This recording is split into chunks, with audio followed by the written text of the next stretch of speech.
আসসালামু আলাইকুম। মুন কিচেনে সবাইকে আরও একবার স্বাগতম।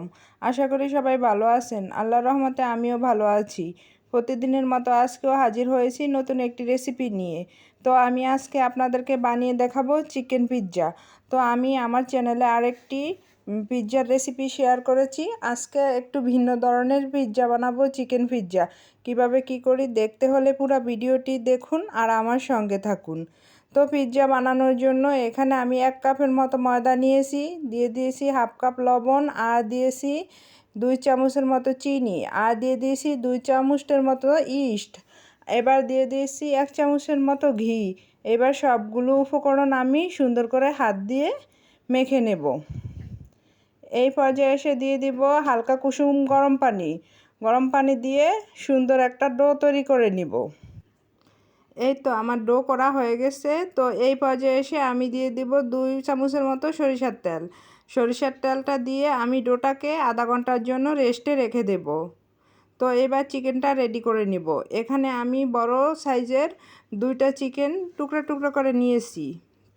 এবার প্রয়োজন মতো লবণ দিয়েছি, আর দিয়ে দিয়েছি হাফ চামচ আদা বাটা, রসুন বাটা, জিরা বাটা, আর দিয়ে দিয়েছি হাফ চামচের মতো মরিচের গুঁড়া।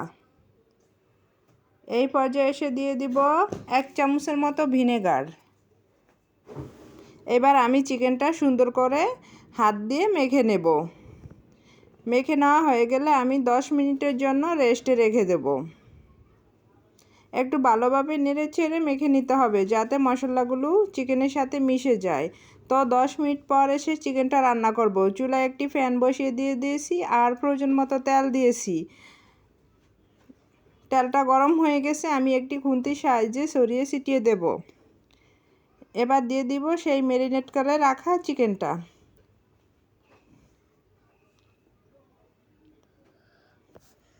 এবার চিকেনটা আমি একটু নেড়ে চেড়ে সুন্দর করে একটু সময় নিয়ে ভেজে নেব। অপেক্ষা করতে হবে চিকেনটার কালার আসা পর্যন্ত। তো এইভাবে পিৎজাটা বানালে সত্যি খুব অসাধারণ হয়। আপনারা একবার হলো বানাবেন, বানিয়ে খেয়ে জানাবেন কেমন হয়েছে। একেবারে দোকানের মতো। আশা করি আপনাদের ভালো লাগবে। আর আমার ভিডিওর কোনো অংশ যদি আপনাদের ভালো লাগে থাকে ছোট্ট একটি লাইক দিবেন। আর যারা এখনও আমাদের চ্যানেলটিকে সাবস্ক্রাইব করেননি, সাবস্ক্রাইব করে পাশে থাকা বেল আইকনটি বাজিয়ে দিন। বেশি বেশি করে শেয়ার করুন, আমাদের সঙ্গে থাকুন। তো এই তো দেখতেই পাচ্ছেন আমার চিকেন ভাজা হয়ে গেছে, সুন্দর একটি কালার এসে গেছে। এখন আমি চিকেনগুলো নামিয়ে নেব। এই তো আমি সবগুলো চিকেন নামিয়ে নিয়েছি। আর আমি আধা ঘন্টা পরে এসে দেখুন আমার ডোটা ফুলের দ্বিগুণ হয়ে গেছে। এখন আমি এটাকে 2 ভাগ করে নিব। দেখুন কতটা সফট হয়েছে আর কতটা ফুলকো হয়েছে। এবার আমি হাত দিয়ে একটা গোল করে নর্মাল রুটি আপনারা যেভাবে বানান ওইভাবে একটি রুটি বানিয়ে নিব। রুটিটা আপনারা আপনাদের পছন্দ মতো বানিয়ে নেবেন। তো আমি এখানে মিডিয়াম সাইজের রুটিটা করেছি। দেখুন রুটিটা বেশি পাতলাও হয়নি আবার বেশি মোটাও হয়নি। তো এখন আমি পিৎজাটা সরাসরি ফ্রাই প্যানে বসাবো। একটা কাঁটা চামচের সাহায্যে আমি সুন্দর করে ছিদ্র ছিদ্র করে দিব। আপনারা চেষ্টা করবেন এটা অবশ্যই দিতে, তা না হলে পিৎজাটা ফুলে যাবে আর তত একটা ভালো হবে না। এই পর্যায়ে এসে দিয়ে দিব গাজর কুচি আর টমেটো কুচি, আর দিয়ে দিব আমার সেই ভেজে রাখা চিকেনটা। তো এখানে আমার কোনো কারণে আমার ভিডিওটা স্কিপ হয়ে গেছে, তো আমি এখানে পিৎজার সস দিয়েছি। তো আপনাদের সাথে শেয়ার করা হয়নি, আপনারা অবশ্যই পিৎজার সসটা দিয়ে দিবেন। তো এই পর্যায়ে এসে আমি দিয়ে দেবো চিজ। চিজ দেওয়া হয়ে গেছে। এই তো আমার পিৎজাটা দেখুন কি সুন্দর হয়ে গেছে। এখন আমি এটাকে রান্না করে নেব।